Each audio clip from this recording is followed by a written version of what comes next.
Hi, I'm Suman Bharadwaj from Management 358 Employment Law class of 2018.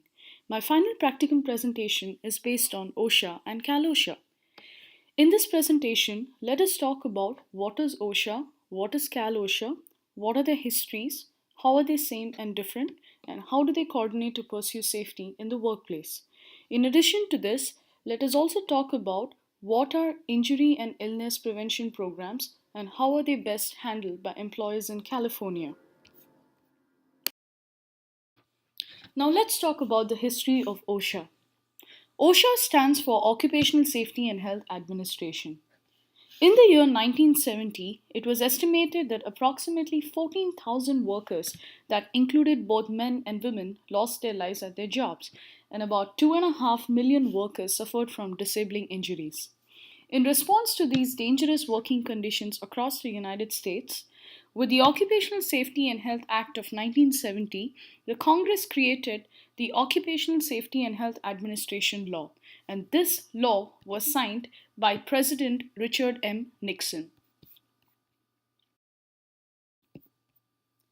The Occupational Safety and Health Act of 1970 created the Occupational Safety and Health Administration Law. This law was created in order to help employers and employees reduce injuries, illnesses, and deaths on the jobs in America. The act became effective on April 28, 1971.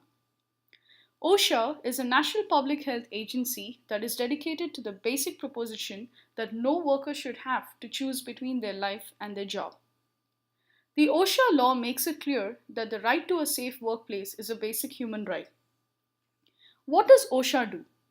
OSHA provides national leadership in occupational safety and health.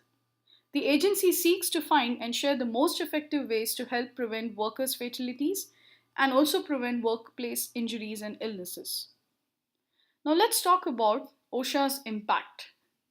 Ever since OSHA's creation in 1970, the workplace fatalities have been cut by more than 60%, and the occupational injury and illnesses rates have declined by 40%. In addition to this, at the same time, US employment has more than doubled and now includes over 115 million workers at 7.2 million worksites. OSHA's mission is to assure the safety and health of America's workers by setting and enforcing standards, providing training, outreach, and education, establishing partnerships, and encouraging continual process improvement in workplace safety and health. Under the OSHA's mission, employers are responsible for providing a safe and healthful workplace for their employees. OSHA covers private sector employers and their employees in 50 states and certain territories and jurisdictions under federal authority. OSHA covers employers and employees either directly through federal OSHA or through an OSHA approved state program. What is an OSHA approved state program? It is job safety and health programs operated by individual states instead of a federal OSHA. The OSHA Act encourages states to develop and operate their own job safety and health programs and precludes state enforcement of OSHA standards unless the state has an approved program. OSHA also approves and monitors all the state plans and provides as much as 50% of the funding for each program. However, there are certain exceptions when it comes to OSHA coverage, namely the self employed, immediate family members of farm employers, workplace hazards regulated by another federal agency are not covered under federal OSHA. OSHA standards protect workers from a wide range of serious hazards. OSHA standards require that employers provide their employees with working conditions that are free of known dangers. OSHA also issues standards for a wide variety of workplace hazards, namely toxic substances, harmful physical agents, hazardous waste, infectious diseases, machine hazards, etc. In addition, where there are no specific OSHA standards, employers must comply with the General Duty Clause of the OSHA Act. What is the General Duty Clause of the OSHA Act? The General Duty Clause of the OSHA Act requires employers to keep their workplaces free of serious recognized hazards and is generally cited when no specific OSHA standard applies to the hazard.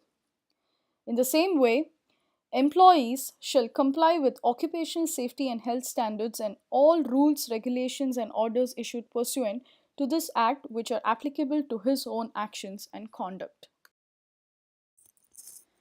In addition to the previous slide, where we spoke about the general duty clause for both the employers and employees, there are additional rights and responsibilities under OSHA for both employers and employees. Firstly, let's talk about the employer's right under OSHA. As we all know, employers have the responsibility to provide a safe workplace for its employees. OSHA further requires that employers must first try to eliminate or reduce hazards by making feasible changes in working condition rather than relying on personal protective equipment such as masks, gloves, or earplugs. Employers must provide their workers with a workplace that does not have a serious hazards and must follow all the OSHA safety and health standards. The employers must inform workers about the chemical hazards either through training, labels, alarms, color coded systems, chemical information sheets, or any other method. The employers must also provide safety training to all their workers in a language and vocabulary that the workers can actually understand. The employers must keep an accurate record of all the work related injuries and illnesses and also must perform tests at the workplace, for example, air sampling, that are required by some of the OSHA standards. The employers must also post OSHA citations and injury and illness data where the workers can see them and not retaliate against the workers for using their rights under the law, including the right to report a work related injury or illness. The employers must also provide personal protective equipments at no cost to the workers. Last but not the least, the employers must notify OSHA within 8 hours of workplace fatality or within 24 hours of any work related inpatient hospitalization, amputation, or loss of an eye. Now let's talk about the workers' right under OSHA. The workers have the right to file a complaint if punished or retaliated against for acting as a whistleblower under the 21 additional federal laws for which OSHA has jurisdiction. The workers have the right to file a confidential complaint with OSHA to have their workplace inspected. The workers also have the rights to receive information and training about hazards, methods to prevent harm, and the OSHA standards that apply at their workplaces. The workers have the right to receive copies of records of work related injuries and illness that occur at their workplaces and also receive results from the tests and monitoring is done to find and measure hazards in their workplaces. The workers have the rights to receive copies of their workplace and medical records and also gives them a chance to participate in an OSHA inspection and speak in private with the inspector. Last but not the least, the workers have the right to file a complaint with OSHA if they've been retaliated against by the employer as the result of requesting an inspection or using any of the other rights under the OSHA Act. In order to help ensure that workers are free to participate in any kind of safety and health activities, OSHA's whistleblower program protects employees from retaliation. What does protection from retaliation means?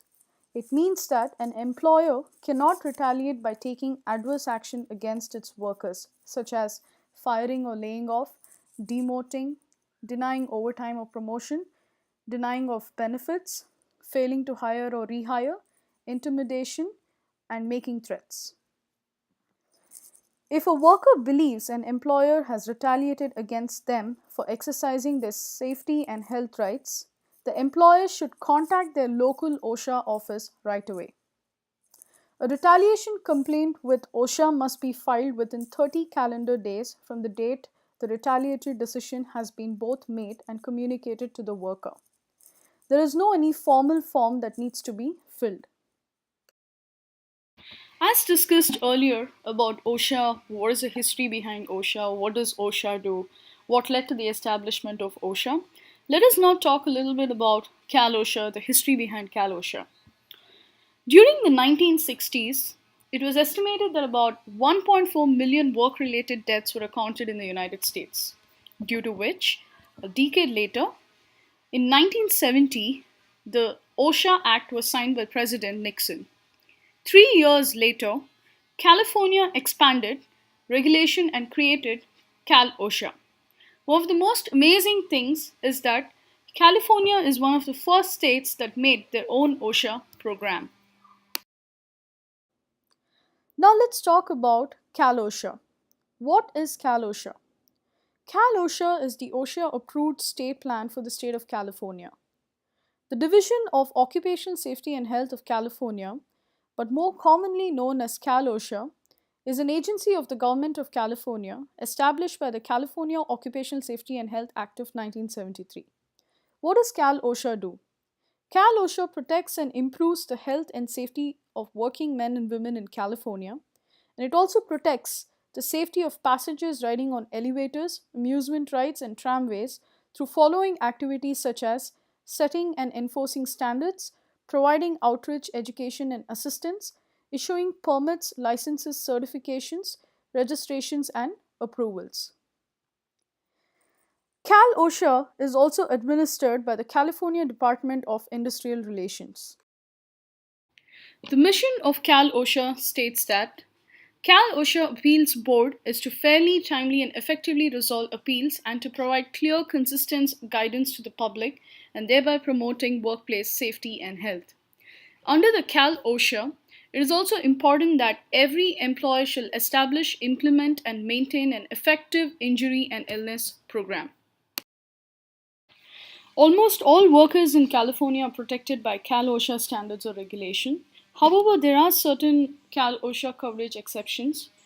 For example, people who are self employed, family members of farm owners who work on the family farm, federal employees working in California.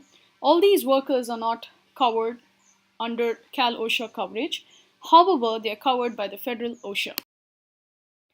Now, let's talk about CalOSHA standards. What are standards? Standards are nothing but regulations that describe what employers must do in order to protect workers from various workplace hazards. Some of these standards are general and apply to nearly all workplaces, such as the Injury and Illness Prevention Program standards and the Hazard Communication standards. However, there are other standards that are specific hazards that are found only in some workplaces, such as lead, asbestos, and fall protection standards.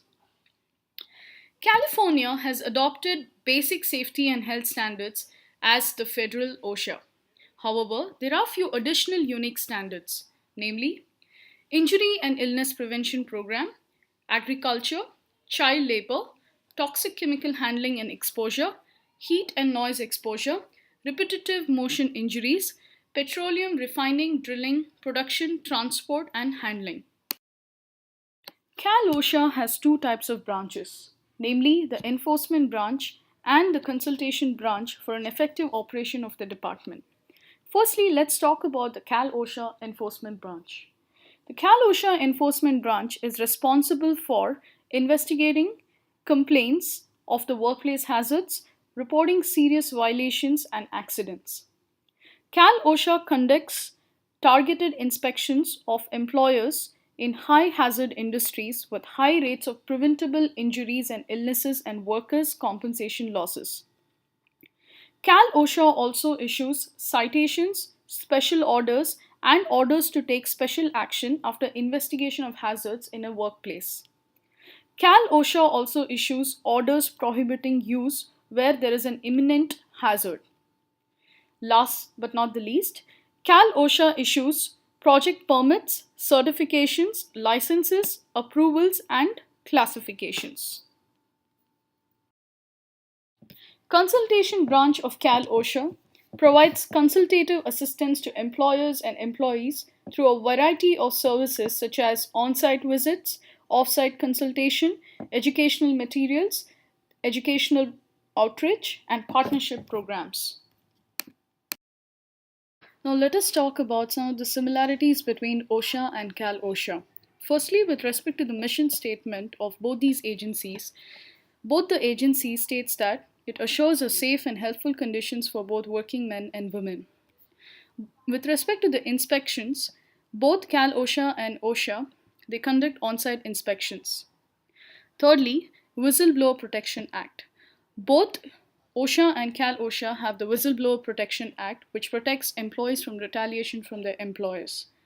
Fourth, with respect to the compliance assistance, both OSHA and CalOSHA offers a variety of compliance assistance.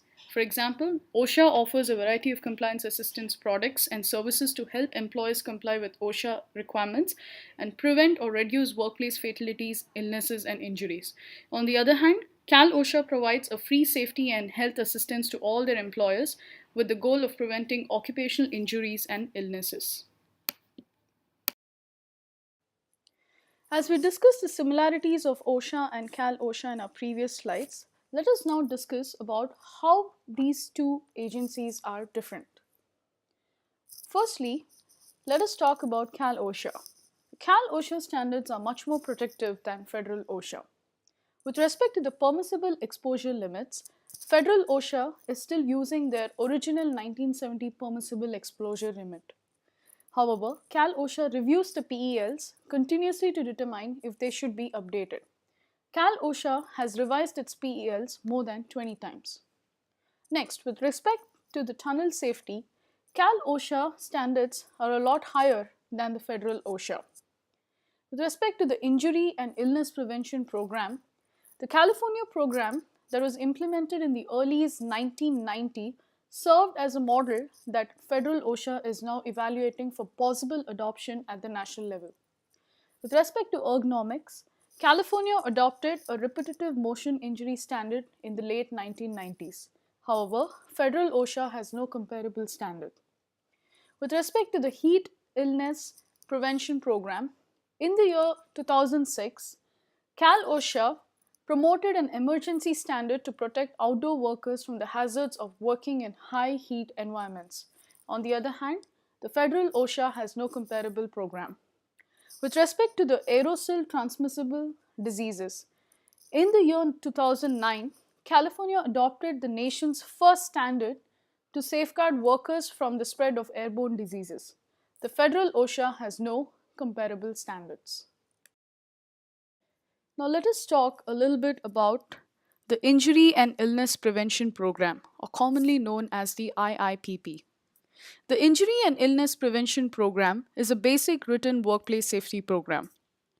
In the state of California, every employer is required by law to provide a safe and healthful workplace for his or her employees. The Title 8 of the California Code of Regulations requires every employer to develop and implement an effective injury and illness prevention program. What does an effective IIPP do? An effective IIPP improves the safety and health of the workplace and reduces costs by good management and employee involvement. What is an IIPP e-tool? Whether the company needs to develop a written IIPP or just improve the existing IIPP, the e-tool helps. The e-tool will produce a written IIPP by answering a set of questions. Each of the answers will automatically appear underlined in a written IIPP which is specific to the workplace. The Title 8 of California Code of Regulations, Section 3203, specifically requires that the employer's plan must address 8 elements, namely responsibility, compliance, communication, hazard assessment, accident or exposure investigation, hazard correction, training and instruction, and record keeping. Now let us talk about each of these elements in detail. The second element is compliance. Include a system for ensuring that employees comply with safe and healthy work practices. Substantial compliance may include recognition of employees who follow safe and healthful work practices, training and retraining programs, disciplinary actions, or any other such means that ensures employee compliance with safe and healthful work practices. The third element is communication. Include a system for communicating with employees in a form that is readily understandable by all the affected employees.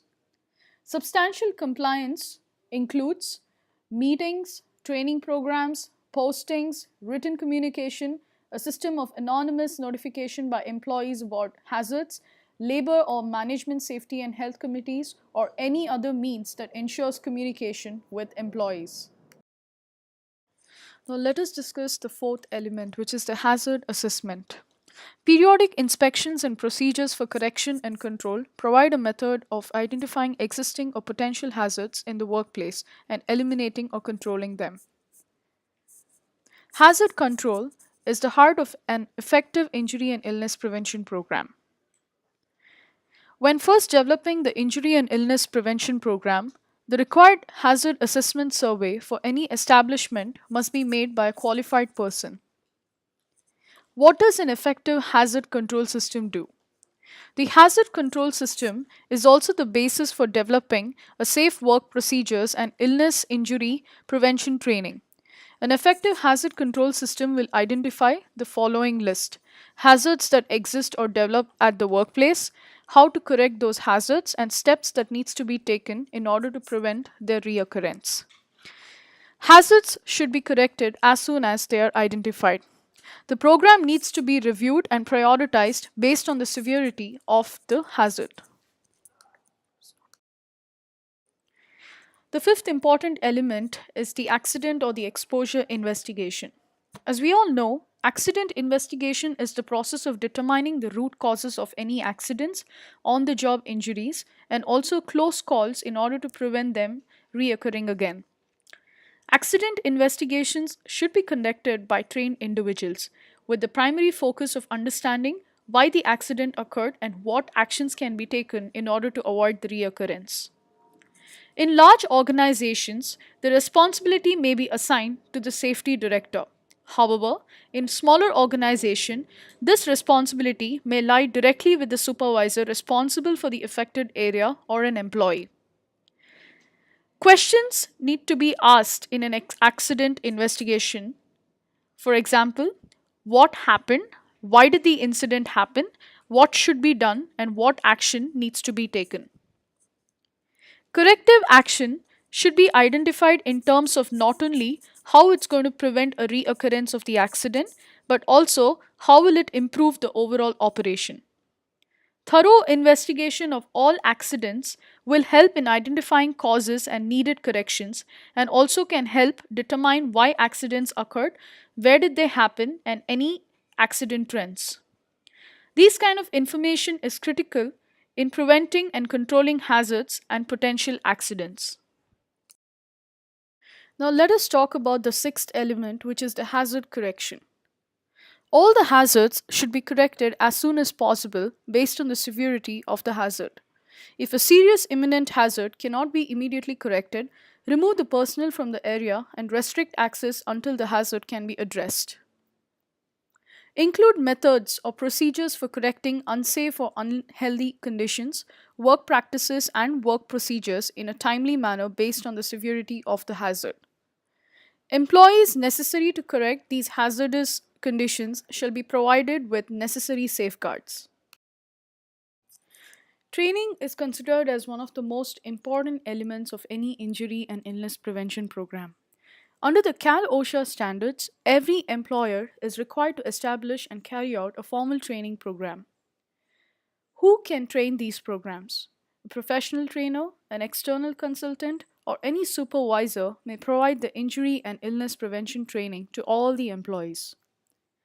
Who needs to be provided these trainings and instructions?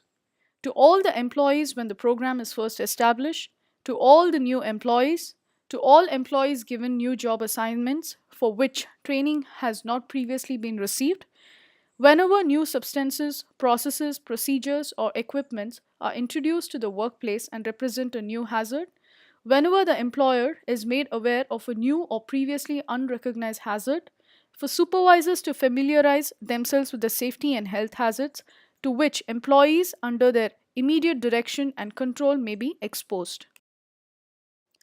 The eighth and the final element of an effective IIPP is record keeping. No operation can be successful without an adequate record keeping, meaning record keeping enables to learn from the past experiences and make corrections for future operations.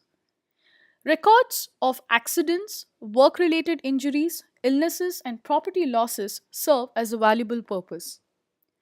Under CAL OSHA record keeping requirements, information on accidents are gathered and stored. Upon review, causes can be identified and control procedures instituted to prevent the injury and illness from reoccurring. Keep in mind that any inspection on the workplace may require to demonstrate the effectiveness of the program. Under CAL OSHA, injury and illness record keeping requirement require a minimum amount of paperwork. The records provide measure for evaluating the success of the safety and health activities, meaning reduction or elimination of employee injuries or illnesses during a calendar year. Now let us talk about the 5 important steps that are required by CAL OSHA record keeping system. Firstly, each employer must record each fatality, injury, or illness that is work related, is a new case, or meets one or more of the general according criteria specified in Title 8. Secondly, record each injury or illness on CAL OSHA log of occupational work related injuries and illnesses, Form 300, according to its instructions. Third, prepare an injury and illness incident report, Form 301 or equivalent. Fourth, annually review and certify the CAL OSHA Form 300 and post the summary of work related injuries and illnesses no later than February 1st and keep it posted where employees can see it until April 30th. Last but not the least, maintain the last 5 years of these records in your files. Now let's discuss some of the benefits of IIPP. IIPP is a living document which outlines safety on the job. It also helps in reducing the losses resulting from accidents and injuries. It helps in prioritizing safety concerns. It sets the tone for the importance of safety. And finally, it improves the safety and health at workplaces and thus reduces costs by good management and employee involvement. Now let's discuss some of the benefits of IIPP. IIPP is a living document which outlines safety on the job. It also helps in reducing the losses resulting from accidents and injuries. It helps in prioritizing safety concerns. It sets the tone for the importance of safety. And finally, it improves the safety and health at workplaces and thus reduces costs by good management and employee involvement.